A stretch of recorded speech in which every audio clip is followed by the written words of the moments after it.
Welcome everybody. This here is the classic Ghostface mask, also known as the Weeping Ghost. An iconic staple of Halloween. Now today the plan is... Halloween anymore. What? Guess I got hecklers now? Okay. So today, I'm turning this mask into a much rarer variant known as a Crypt Creature or Cryptic Gauze. Basically turning this into this. Now the plan is simple. I'm basically gotta take some creep cloth, throw it over, cut it up, sew it on, paint it, glue it, touch up the mask, and cut up the bottom part. The plan is simple. It's very simple. All I'm doing is just those steps. I gotta hurry up, but here, take this, and let's get moving. All right, got the mask here. We're in the craft zone, and I'm gonna take a little bit of this creepy cloth and just gray. The first step is just gotta be draping it over the back, well, over the top, kind of like a wedding veil, just not too much over the front. I'm gonna take my needle here, a little bit of black thread, and let's get sewing.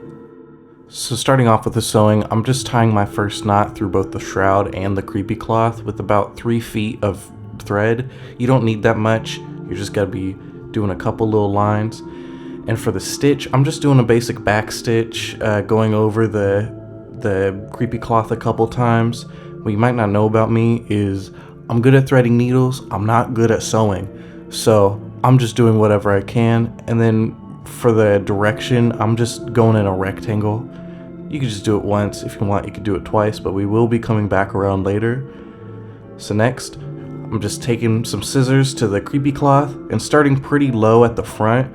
I wanted to have it hang down and be more dramatic. And then I just cut across, making an arc. And I'm also cutting towards the top of the head. Now, here's a little update. I only cut 1/2 so far, so you can see the look I'm going for. And you can see it slopes down with the shoulder. And I also left a lot more fabric up front compared to the back, so it could clump up a little better. So now we know what we're going for. Let's do the same process on the other side.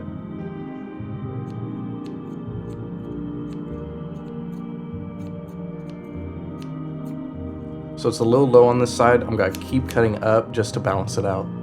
All right. So after that, before we finish off this thread right here, before we do that, we're gonna reuse some of the fabric we cut off earlier, and we're just gonna drape it over the back, just like this. And then we're gonna take this needle, and then this time sewing around the top again, but now the sides as well. Over to the time lapse.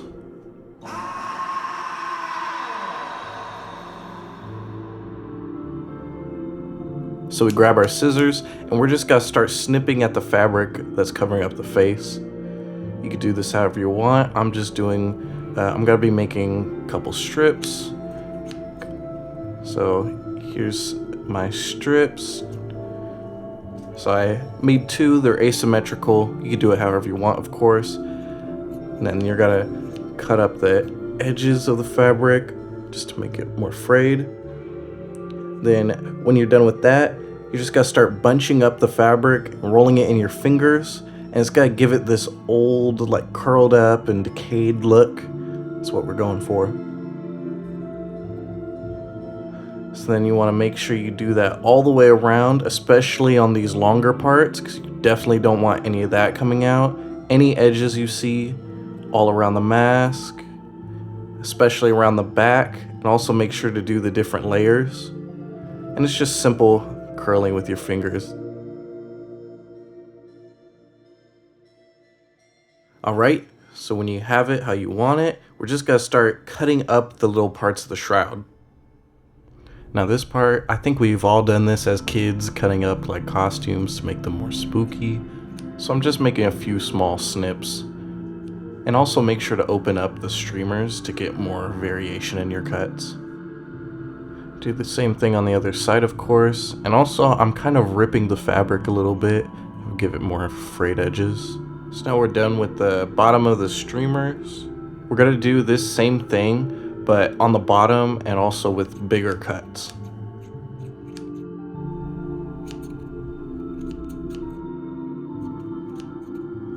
So I think that's done. It's pretty much to my liking.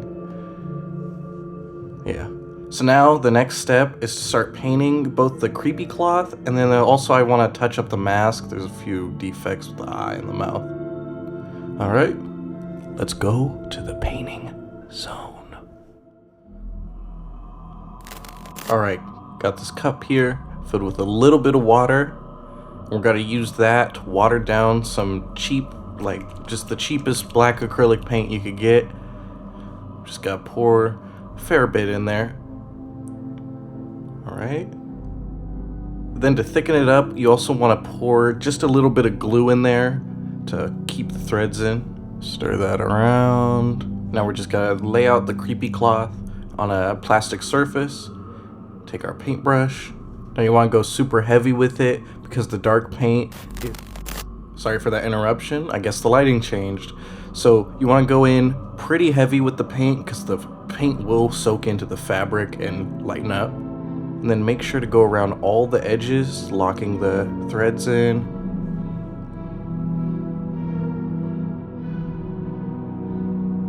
Just lots of different patches. So after we're done with that, there's just a few issues that I want to patch up, like this little white spot on the eye, and then there's like a weird texture issue with the mouth. Just taking a little bit of that same black paint, using a tiny little brush, getting off the excess. We're just going in, covering that up. Simple. Now that that's looking good, gotta touch up the mouth. Just fill that in right there. Smooth it out a bit.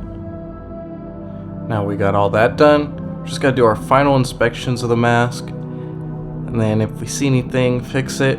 But if not, we're just gonna let that dry and we're gonna come back with the final product.